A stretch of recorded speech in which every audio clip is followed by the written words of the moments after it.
সরকারিভাবে বিনামূল্যে কৃষি সেচের সামগ্রী প্রদান করা হলো ইটাহারে। সোমবার ইটাহারের শ্রীপুর এলাকায় অবস্থিত কৃষি দপ্তর প্রাঙ্গণে বাংলা কৃষি সেচাই যোজনার আওতায় এই কর্মসূচির আয়োজন করা হয়। প্রথমে দপ্তরের সভাকক্ষে ব্লকের বিভিন্ন অঞ্চলের কৃষকদের নিয়ে একটি আলোচনা সভার আয়োজন করা হয়। সেখানে উপস্থিত দপ্তরের আধিকারিক, বিধায়ক সহ সকলে কৃষকদের রাজ্য সরকারের পক্ষ থেকে চালু করা সরকারি বিভিন্ন উন্নয়নমূলক প্রকল্প সম্পর্কে অবগত করেন। এরপর দপ্তর প্রাঙ্গণে ইটাহার ব্লকের মোট ৭৬ জন কৃষকের প্রত্যেকের হাতে সেচের জন্য ৩০টি পাইপ ও রাইজার তুলে দেওয়া হয়।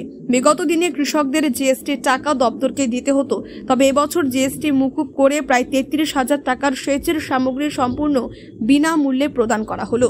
দপ্তরের দাবি, মূলত সেচের কাজে জলের অপচয় কমিয়ে কৃষকরা যাতে কম খরচে ফসল ফলিয়ে বাড়তি লাভ করতে পারে, তাই এই সামগ্রী দেওয়া হলো। এদিনের কর্মসূচিতে উপস্থিত ছিলেন বিধায়ক মোশাররফ হোসেন, জেলা পরিষদ কর্মাধ্যক্ষ কার্তিক দাস, পঞ্চায়েত সমিতির কর্মাধ্যক্ষ উপেন কিস্কু সহ কৃষি সম্প্রসারণ আধিকারিক স্বরূপ মজুমদার সহ অন্যান্যরা। মমতা বন্দ্যোপাধ্যায় বাংলায় কৃষিতে একটা বিপ্লব চলছে, সবুজ বিপ্লব। সেই বিপ্লবের অধীনে বাংলা কৃষি সেচের যোজনায় আজকে ইটাহার ব্লকে ৭৬ জন কৃষক বিনামূল্যে পিভিসি পাইপ এবং এর বিভিন্ন যন্ত্রপাতির সঙ্গে সবজি চাষ করতে পারবে এবং অন্যান্য কৃষি, ধান, গম বিভিন্ন ক্ষেতে তারা জলের কাজ এই পাইপ লাইনের মাধ্যমে জল তারা জমিতে দিতে পারবে। এরা প্রায় ৭৬ জন থেকে ৩৩,০০০ টাকা করে এক একজনকে বিনামূল্যে এই পাইপগুলো, পিভিসি পাইপ এবং অন্যান্য যন্ত্রাংশ তুলে দেওয়া হয়।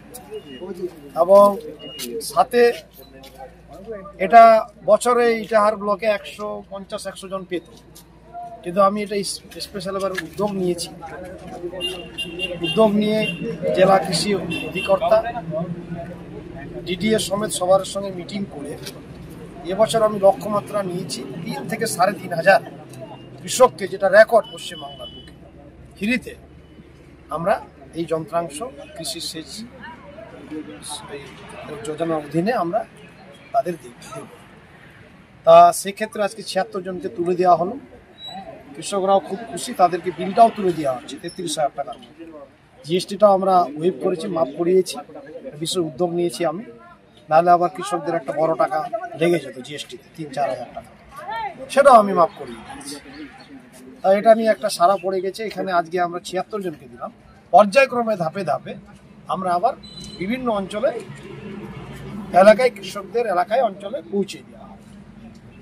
তাই আমি ধন্যবাদ জানাচ্ছি মাননীয় মুখ্যমন্ত্রীকে এবং কৃষি অধিকর্তাদের যে এত বড় সুযোগ ইটাহারে এই কৃষকদের জন্য। কারণ ইটাহার মূলত কৃষিজীবী এলাকা। কৃষকদের যে কৃষক বন্ধু হোক, কৃষক বন্ধুর প্রকল্পে বিভিন্ন রকমের দুবার সুবিধা এবং সার, বীজ ইত্যাদি মিনিকেট ফ্রি থেকে আরম্ভ করে কৃষকদের যে মূলত সুযোগ সুবিধাগুলো আমাদের সরকার দিচ্ছে, কৃষি যন্ত্রপাতি ফ্রিতে, সাবসিডিতে, অনেক রকমের অনেক সুবিধা এখান থেকে পাওয়া যায়। সেই জন্য বাংলায় কৃষকরা অনেকটা ভালো আছে। পরবর্তীকালে ধাপে ধাপে আবার পর্যায়ক্রমে অঞ্চলে আবার আমরা এটা দিতে হবে। ইটাহার থেকে দিবাকর মজুমদারের রিপোর্ট, কুলিক নিউজ।